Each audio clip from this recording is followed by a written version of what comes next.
Bienvenue dans Focus Sportpreneur, là où l'entrepreneuriat rencontre l'énergie du sport. Je suis Vanina, passionnée de basket et experte en gestion événementielle.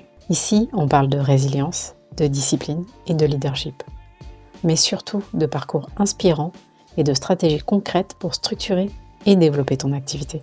Parce qu'en business comme sur le terrain, c'est la vision et l'entraînement qui font la différence. Prête, prêt à entrer dans le game ? C'est parti. On se retrouve pour un nouvel épisode avec Clarence, qui nous partage son parcours, ses expériences et ses apprentissages. Un échange toujours aussi enrichissant et inspirant. Installez-vous bien, c'est parti pour le nouvel épisode. Je pensais à l'époque que j'allais pouvoir changer des choses en France. Je pensais vraiment dire... Parce que tu vois, le fossé, je suis sorti de Paris avec ce qu'était Paris à l'époque pour moi. Et tu vois, l'évolution, tu es passé 4 ans là-bas. Et je suis revenu, je fais, attends, là, j'ai des idées. En fait, des idées, j'avais une approche du marketing, une vision de la com. Ça n'avait rien à voir avec la France. Donc, j'avais des idées à la minute. J'ai dit, je vais arriver en France. Ouais. Je vais lancer un 24 hour flowers. Okay. Drive-through. Tu vois ce genre de truc-là. Ouais. Tu avais ça en Australie à l'époque. Okay, attends, ouais. Nous, en France, c'est assez récent que tu peux avoir des fleurs 24/24. Mais des drive-through, tu vois, le concept de drive-through, tu as tout drive-through en Australie. Tu as des drive-through bottle store, bottle shops, c'est comme ça qu'ils appellent ça, liquor store aux US. Tu as des magasins d'alcool. Ouais. Tu passes avec ta voiture comme si tu étais allé au Lavomatic. Tu passes et puis tu fais ah bah tiens, je veux ça, et puis les mecs, ils te donnent, tu mets ta carte, et puis tu ressors de l'autre côté, voilà. Drive-through alcool. C'est vrai que ça, ici, on n'a pas du tout. Non, tu avais des voitures qui passaient dans la ville avec des panneaux publicitaires dessus. Ah, ça paraît con maintenant, on dirait que je vis dans le passé. Mais à l'époque, ça n'existait pas en France. Il n'y avait pas ça. Je me dis, putain, mais on va acheter des voitures, on va mettre des panneaux, on va se balader dans Paris, on va faire de la pub sur des voitures. Ouais, j'avoue. Non, mais c'est con ou pas? Non, mais ça n'existait pas. C'est vrai que j'avais lu justement quelque chose qui dit si tu veux en fait monter ta boîte, regarde ce qui se fait des fois à l'étranger qui se font pas en fait ici pour voir si tu peux pas le dupliquer en fait, tout simplement. Déjà à la base, parce que si ça marche là-bas, ça peut peut-être marcher ici. Après, il peut y avoir des différences de culture et c'est peut-être, je sais pas si c'est lié à ça parce que tu m'as dit que tu avais plein d'idées. Du coup, tu en as mis certaines en place, d'autres pas du tout. Ou... J'avais tellement de je suis arrivé, j'avais des dettes. Je viens de sortir de 4 ans de dettes. Donc, j'avais pas j'avais plein d'idées, mais je pouvais pas m'y mettre à 100%. Parce que la banque, ils allaient bientôt taper à la porte et dire tu dois nous donner X tous les mois maintenant. Tu vois. Et je suis putain, j'ai pas de job. Ouais. Et là, j'ai été confronté à la réalité de Paname. C'est-à-dire que je suis arrivé avec des diplômes. J'étais bilingue, enfin, pas de souci, machin. Impossible de trouver du taf. Je suis revenu en 2005 et des poussières, un truc comme ça. Ouais. Je suis arrivé en pleine émeute. Chez moi, ça cramait des caisses dans les sous-sols et tout. C'est des ouf, ils essaient de nous tuer. Et après, j'apprends ce qui s'est passé et tout ça. Je fais, ouais, putain, les deux petits qui se font buter. Comme d'hab, en fait, c'est juste des vues, revues. Et je fais, putain, mais quand tu arrives dans cette ambiance, que tu sors d'Australie avec plein d'idées autour de toi, ça crame des caisses, en train de, tu vois.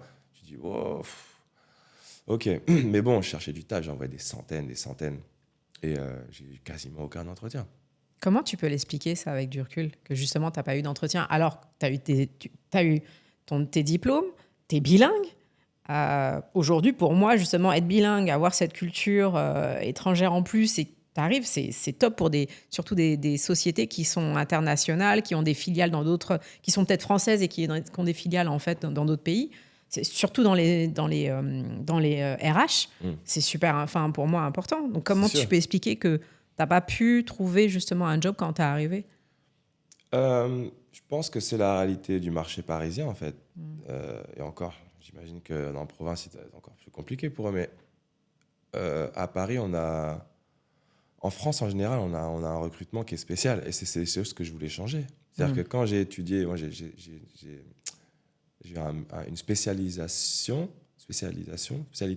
dans mon diplôme qui était management des ressources humaines. Donc, dans ma tête, je me dis putain, c'est quoi ces méthodes-là? Ah ouais, c'est pas les mêmes méthodes de recrutement, ne serait-ce que le recrutement, qui est un des piliers des RH, mais tu as plein d'autres choses. Je dis, mais tu vois, je veux arriver en France avec j'ai des idées fraîches. Donc, j'en avais dans l'entrepreneuriat, mais j'en avais aussi dans le corporate, avec ce que je venais d'étudier, avec un système qui est différent du système français. C'est un système, l'éducation, c'est plus américain là-bas. Encore, c'est un compromis entre US et UK, mais c'est très américain. Donc, c'est les méthodes américaines. Et je fais, mais ça n'a rien à voir, en fait. Je dis, je veux arriver avec des idées fraîches, je veux être capable de détecter, d'aller sourcer, d'aller chercher à la source les talents, savoir les détecter, savoir les reconnaître, savoir les mettre en valeur, savoir les garder, savoir, tu vois. Et ça, c'est des méthodes qu'on n'avait pas. Nous, c'était gestion du personnel. Tu sais, c'est 1999. Ça, tu sais, c'est à l'ancienne. Et ils ont tout un tas de techniques de management, de machin, tout ça. Donc, comment je l'explique ?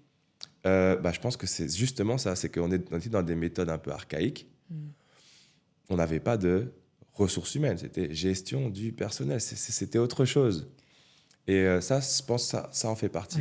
Ils ont du mal à détecter les gens, les pépites, en tout cas à l'époque, je pense, quand ils en étaient. Et puis, tu as un circuit en France qui est hyper élitiste. Faut faire... moi, je n'ai pas fait HEC, je n'ai pas fait ESSEC, mais je n'ai rien appris de moins qu'eux. Voire, tu vois. Eux, ils ont fait 2 ans de prépa. Je n'ai pas précisé, c'est pour ça que je suis parti. D'accord.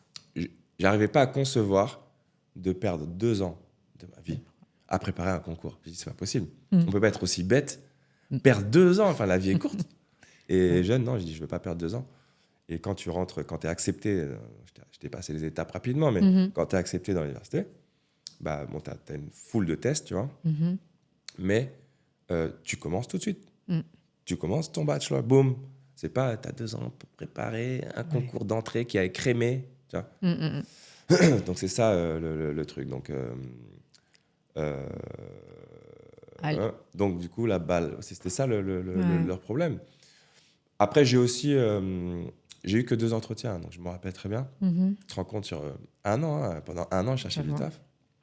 Et un des entretiens, c'était un cabinet, chasseur de tête, là, de recrutement. Et ils ont vu mon CV, ils m'ont génial, super, le client adore votre profil, machin, etc. Maintenant, il faudrait qu'on se voit, vous veniez pour qu'on fasse des tests d'anglais et des tests de trucs d'ordi, je sais pas quoi, Excel, je sais pas ce qu'ils voulaient.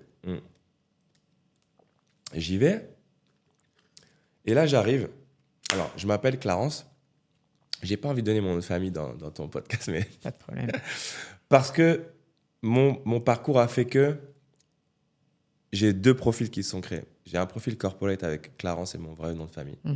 Et un profil Clarence Paris, qui est tout le reste, en fait. Ouais. Et j'ai toujours scindé les 2. Tu vois. Là, je sais pas où est-ce que ça peut atterrir.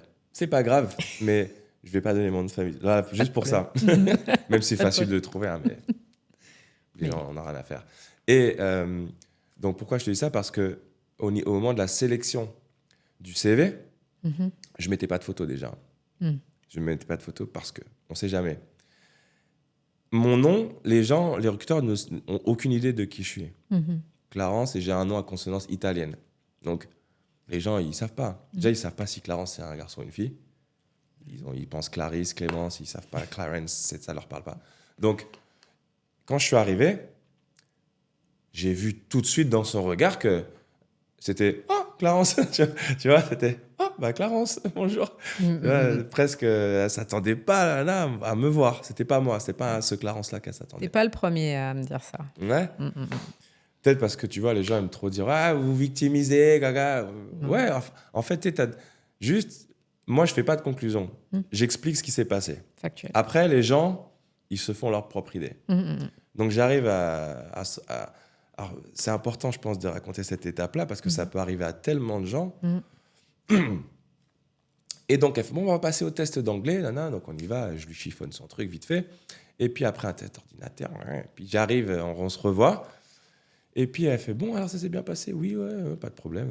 Et puis là, je te jure, elle a littéralement... Elle a simulé un appel. Il n'y a pas eu de sonnerie, j'ai pas vu de lumière. Elle a fait comme ça. Elle a fait, ah, excusez-moi. Allô ? Oui. Bonjour. Oui, oui. Ah, mais justement, je suis avec lui. D'accord. Ah, d'accord, je vois, oui, je comprends. Très bien, très bien, très bien. Bon, merci pour l'information, monsieur. Ouais, elle raccroche. Elle me regarde. Et je fais donc, j'attends qu'elle me dise ce qu'on était en train de dire, reprend et tout. Elle me fait, je suis vraiment désolé. Je viens juste d'avoir le client au téléphone. Et il vient de me dire qu'en fait, il trouve que votre profil est trop junior. Je fais, attendez, je bug. Je fais, donc, vous avez mon CV. Le client a mon CV depuis 2 semaines. Ils ont adoré mon profil. Vous me faites venir parce qu'ils aiment mon profil. On fait les tests. On fait un entretien face à face. Et tout à coup, j'ai un profil qui est trop junior pour le poste. Elle me regarde, elle fait, ah non, mais monsieur, moi, j'ai rien à voir. Enfin, c'est le client, vous savez. Elle commence à bégayer. Presque, ça serait un film, tu sais, ils auraient fait un zoom sur la goutte de sueur qui coule sur le côté. Elle fait, ah non. Et je la regarde comme ça, j'étais en train de bouillir. Ouais. On est dans les émeutes, on est dans un climat tendu, et moi, je suis tendu là. Ouais. Et franchement, j'ai eu 2 envies. Soit je prenais ma mallette, et j'ai envie de lui jeter la mallette dans la tête, genre, bah! Ou soit j'ai pris une grande respiration, je la regardais méchamment. Elle fait, donc, on disait... Je me suis levé, je suis parti. Bah ouais, tu m'étonnes. Mais monsieur, mais vous avez... Je fais, ça va. Et je suis parti. T'avais quel âge à ce moment-là? J'avais 22, 23, un truc comme ça. Ah ouais, en plus. Donc, c'est le seul entretien que j'ai eu en France. Mon deuxième entretien, c'était un forum de talents, de jeunes talents européens. J'avais apply, tu t'étais postulé. Inscrit. Voilà. J'ai fait un effort pour le français. Oui, j'ai vu ça. J'ai postulé, c'était un truc en Belgique. Je suis allé en Belgique. En fait, tu es invité que s'il y a une des sociétés qui veut bien te voir. Okay. Donc, c'est que des grosses boîtes. Et c'est pour toute l'Europe. Et j'ai eu 2 boîtes qui étaient intéressées par me voir. Une qui était Dupont, qui ont inventé le Lycra, le Kevlar, tout plein de trucs, le Nomex, le Zodiac, le Teflon. C'est une boîte chimique américaine qui crée beaucoup de choses, machin, etc. Et Dupont et une autre boîte, HR Access. Je crois que c'était un logiciel, un éditeur, RH, machin. Et donc, vu que j'ai eu 2 boîtes qui étaient intéressées par me voir, t'es invité à venir au truc. Donc, j'y suis allé. Et puis, j'ai pu rencontrer les 2 et tout. Et c'était génial. Et c'est là que j'ai obtenu mon premier poste. En Belgique? Non. Alors, non, c'était en Belgique, mais non, le poste, alors, c'était Dupont, c'était en Espagne. D'accord. Et j'ai été invité à aller en Espagne. Et là, j'ai eu 3 jours d'entretien psychologique, machin. T'as 3 jours, les boîtes comme ça, américaines, ils sont... Donc, 3 jours d'entretien dans tous les sens. Puis, à la fin, ils m'ont fait... Ah ben génial, super, on vous garde dans notre pipeline. Malheureusement, on n'a pas de boulot pour vous tout de suite. Mais on aime bien votre profil, etc. 3 jours d'entretien pour te dire, finalement, en fait, on ne prend pas... On te garde dans notre pipeline. Ouais. Donc, j'ai fait, bon... Au moins, mais tu vois, moi, ça m'a boosté, perso. Parce que je passe d'un truc bizarre à Paris, où là, on m'a fait venir, bon, ils te payent tout, tu vois, donc hôtel, machin. Je me sentais un peu, tu vois. Et puis, j'ai pu voir les locaux là-bas, en Espagne, tu vois. C'était le centre européen partagé, donc de services partagés, finance en haut, RH en bas. OK. Et les gens viennent de toute l'Europe, en fait, dans ce truc-là. Et par rapport à ce que vous voulez, est-ce que vous... on n'a pas tout de suite. Je fais OK. Donc, j'étais content du retour quand même. Je suis rentré, puis... il fallait que je trouve un taf. Et bon, après, là, c'est peut-être pas intéressant par rapport à ce dont on va parler, mais du coup, je me suis retrouvé à travailler à l'aéroport sur la plateforme. Et j'ai travaillé beaucoup d'été par la suite. D'accord. En tant que chef avion. Donc, OK, c'est comme quoi. Ma passion des avions, j'ai surkiffé faire des plans de chargement, faire tu fais le centrage et l'équilibrage de l'avion, des masses pour le commandant de bord et tout, machin. Donc, c'était un travail plutôt alimentaire pour payer, en fait, tes prêts étudiants, en attendant de trouver quelque chose, en fait, de concret qui réponde à ton diplôme, en fait, aussi, alors, à tes ambitions. Honnêtement, j'ai arrêté de chercher j'ai abandonné. Hein. C'est-à-dire que je pouvais pas aller plus loin, en fait. J'ai l'impression que j'ai vraiment abandonné.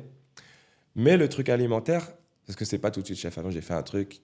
Et ensuite, j'ai entendu une formation. J'ai fait cette formation-là sur le tas pour devenir chef avion, qui est un job. Moi, j'ai adoré, en fait. C'était mon rêve. C'est-à-dire que je prenais tout le temps l'avion et je voyais un mec ou une meuf avec un truc qui avait écrit chef avion Air France qui courait de la salle d'embarquement. Après, je regardais dehors. Il était dehors avec des papiers, il parlait aux gens. Après, je suis dans l'avion, je vois, il est dans le cockpit avec le commandant en train de parler. Je me dis, mais c'est quoi ce truc et tout? Ça a l'air lourd et tout. Et c'est là où j'ai découvert cette fonction de chef avion qui est coordinateur de vol. Tu coordonnes en fait l'embarquement, le débarquement, le chargement des bagages, le kérosène. En fait, tous les intervenants d'un vol, ce qui s'appelle la touchée, l'avion atterrit, jusqu'à ce qu'il redécolle, c'est toi qui gères tous ces timings-là et tu es garant que l'avion parte à l'heure et en toute sécurité. Tu sais, en fait, je fais un lien avec ce que tu as pu faire justement en Australie, où tu coordonnais, tu manageais, tu as monté la boîte, etc. Il y avait des choses, tu prenais lead en fait sur des sujets où, ok, vas-y, mets-toi sur ta zone de génie, moi je m'occupe en fait du reste, je gère le reste, comme ça tu es tranquille et on continue comme ça. Exactement. Ouais, c'est vrai qu'il y a pas mal de la coordination. Au final, c'est clé dans tout ce que j'ai fait. Parce que j'ai parlé de ce que j'ai fait après en France, mais j'ai continué en fait dans cette partie-là du business. Justement, oui, du coup, si on revient sur ça, il y a eu l'association. L'association, du coup, je rencontre des gars, parce que j'ai oublié de préciser, j'ai parlé du DJ australien, tourné en Australie, mais on a tourné en Europe aussi. Donc avant de revenir, j'avais organisé une tournée en Europe, en Allemagne, en machin, un peu partout, et en France. Donc j'avais déjà recréé un mini réseau en France grâce à ça. Ok. Quand je suis revenu, je reprends un des contacts qui était un DJ, machin, etc., qui est un de mes meilleurs amis d'aujourd'hui. Et lui, il me présente d'autres personnes, etc., dont un compositeur, un petit gars qui vient de Toulouse et tout, qui est là, et ultra talentueux, des prods incroyables. Pareil, c'était mon premier artiste en France, lui et le DJ, le fameux DJ Lust, c'est son nom.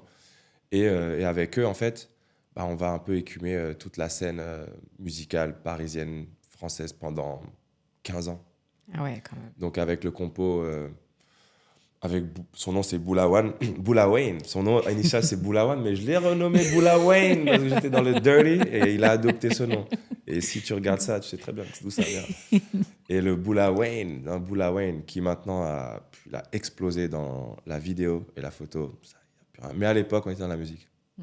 Il faisait de la musique. C'est un geek, c'est un gros geek. Ouais. Il était aussi ingé son, il avait fait la SAE, c'est un truc d'ingé. Il avait fini major de sa promo, tout ça. Il était très talentueux. Et grâce à lui, j'ai pu découvrir tout le monde de la musique ici. On a bossé avec beaucoup de gens.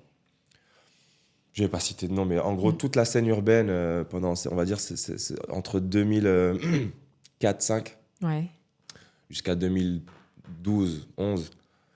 on a littéralement travaillé avec tous les labels, parce qu'il y avait au moins une personne à chaque fois dans tous les labels différents, des artistes, beaucoup de femmes d'ailleurs, bizarrement, mais des femmes qui étaient bonnes à l'époque, tu sais, des Kenza Farah, Tal, des artistes qui étaient bons à ce moment-là. Et puis des rappeurs, des machins. Voilà. Okay. Donc quand tu travailles avec un producteur, c'est cool parce que tu vois, tu as une diversité d'artistes avec qui tu peux travailler qui est assez cool. Donc c'est grâce à ça, grâce à Boula et Lust, que j'ai pu faire mon réseau. Et donc l'association, c'est des gars donc, que Lust m'avait présenté.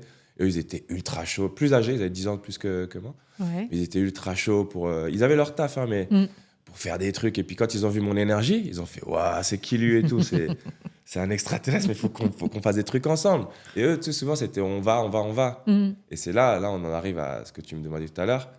On va, les gars, on fait, tu vois. Ouais. On fait, let's go. Et ça, en parallèle de ce que je faisais à l'aéroport, machin, ça. Et puis... donc on a vraiment charbonné, ils ont monté une asso. Ils ont monté l'asso, elle était déjà, je savais plus rien me rappeler, mais en tout cas c'était une asso. Au début c'était une asso et à un moment donné il fallait, je suppose, passer à un niveau supérieur et c'est là où une société... Du coup tu as créé la société ou... L'asso, je l'ai pas créé, c'est eux qui sont chargés de ça, il y avait aussi d'autres personnes et l'asso, j'arrive plus à me rappeler ce qu'on faisait exactement avec cette asso, mais c'était leur truc. Lui, David était au Centre National de la Danse, donc on avait aussi des accès, machin. Mais j'arrive plus à me rappeler ce qu'on faisait exactement. Mais ce dont je me rappelle, c'est que moi, j'ai dit, bon, les gars, c'est cool votre truc, mais moi, je veux créer 4Motion Europe. Tu vois ? Donc, j'ai déjà une boîte en Australie, machin.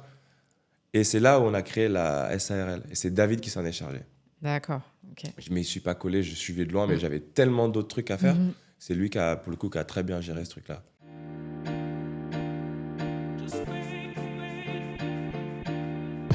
Merci d'avoir suivi cet épisode. On retrouve Clarence très prochainement dans un nouvel épisode de Focus Sportpreneur pour continuer à explorer son histoire et son parcours. Restez connectés, la suite arrive jeudi prochain.